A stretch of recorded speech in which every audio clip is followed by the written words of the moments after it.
दोस्तों, आरती सौरभ सहदेव चैनल पर आपका एक बार फिर से स्वागत है। तो आज हम फिर लेकर आए हैं आपके लिए एक नई कहानी जिसका नाम है विष्णु भगवान और नारद जी की कहानी। जो नारद जी थे वो विष्णु भगवान के भक्त थे।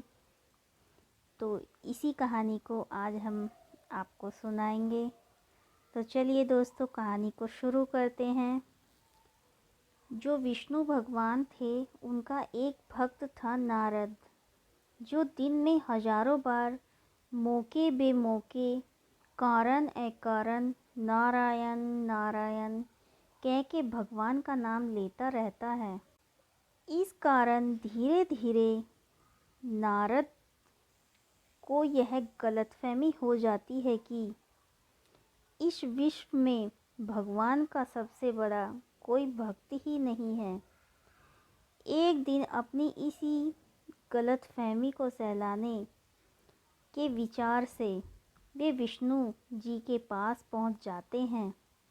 उनके चरणों में प्रणाम कर अहंकार पकड़े नारद थोड़ा तनते हुए विष्णु भगवान जी से पूछते हैं, हे प्रभु, क्या आपका मेरे से बड़ा कोई और भक्त है?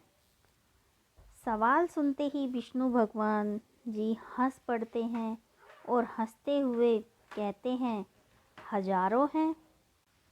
नारद जी का तो जैसे पूरा नशा ही उतर जाता है, लेकिन फिर स्वयं को आश्वासन देते हुए हैं शायद भगवान मजाक कर रहे हैं।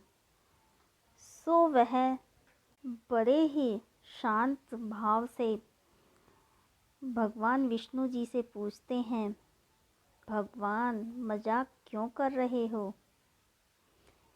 इधर मामला हवा में उड़ता देख विष्णु अब पूरी तरह गंभीर हो जाते हैं और फिर उसी गंभीरता से कहते हैं, मैं मजाक नहीं कर रहा, वास्तव में तुमसे बड़े हजारों लाखों भक्तों से यह संसार भरा पड़ा है। अब नारद जी बुरी तरह चौंक जाते हैं। उनके अहंकार को चोट भी तगड़ी लगती है। अब वह विष्णु भगवान जी से निवेदन करते हुए सीधे कहते हैं, प्रभु माफ़ करना, पर उनमें से एकाध का मैं दर्शन करना चाहूँगा। विष्णु भगवान जी ने कहा, जैसी तुम्हारी इच्छा। बस वे नारद के साथ एक खेत के सामने खड़े हो जाते हैं। वहाँ एक किसान अपने खेत में काम कर रहा था। सूरज अभी सर पर चढ़ना शुरू ही हुआ था। ये दोनों उपयुक्त जगह ग्रहण कर किसान पर नज़र रखने लगे। उधर करीब दोपहर चढ़ते देख वह किसान खेती करता रहा।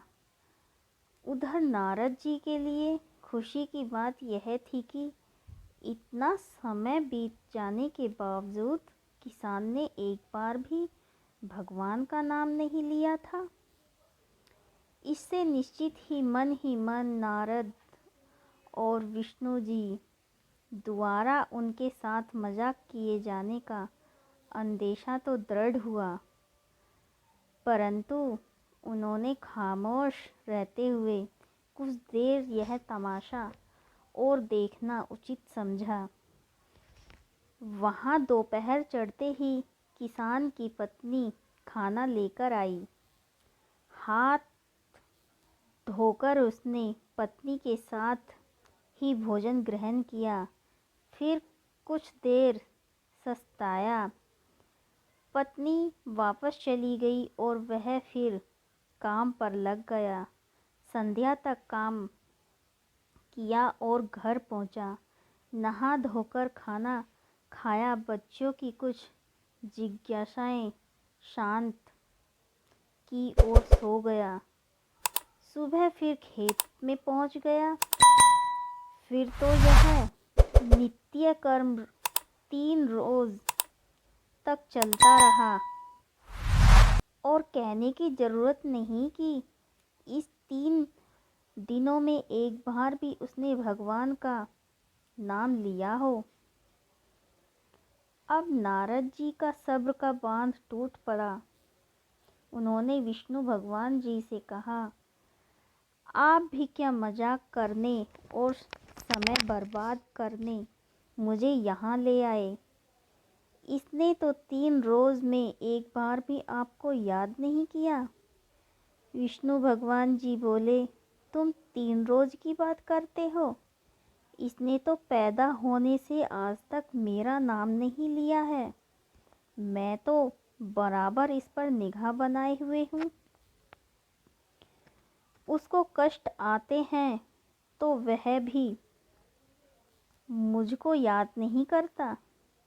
बस कष्ट आने पर अपनी गलती खोजने में लग जाता है। मैं भी हैरान हूँ, अपनी राह से भटकता ही नहीं, अपना विश्व बनाने में लगा ही रहता है। तो कुछ समझे नारद, यही मेरा असली भक्त है। उसे ज्ञान है कि उसके विश्व का निर्माण उसे ही करना है और अपने इस कर्म का वह दिन रात लगा ही रहता है। न तो मुझे व्यर्थ परेशान करता है और ना ही मुझसे व्यर्थ की उम्मीद ही रखता है। तुम्हारी तरह बिना कोई जवाबदारी उठाए दिन भर नारायण नारायण नहीं करता फिरता। तो दोस्तों, इस कहानी से हमें यह शिक्षा मिलती है कि प्रकृति की रचना ही कुछ ऐसी है कि यहाँ हमारा कर्म और कर्तव्य ही पूजा है, और जो अपने कर्मों और कर्तव्यों में डूबा है, उनका आनंद ले रहा है, उसका जीवन वैसे ही 100% धार्मिक है।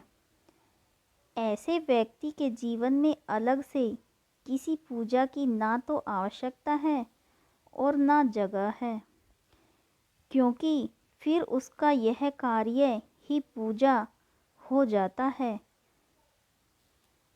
अगर साइकोलॉजी की अंतिम गहराई समझे तो धार्मिक मनुष्य होता है, धार्मिक जीवन होता है, धर्म की शिक्षा होती है, परंतु धर्म अलग से कुछ नहीं होता। बस यह वाक्य बार बार पढ़ो तथा प्रकृति के अंतिम सत्य को समझ लो। तो दोस्तों, आज की कहानी हमारी यहीं पर समाप्त होती है।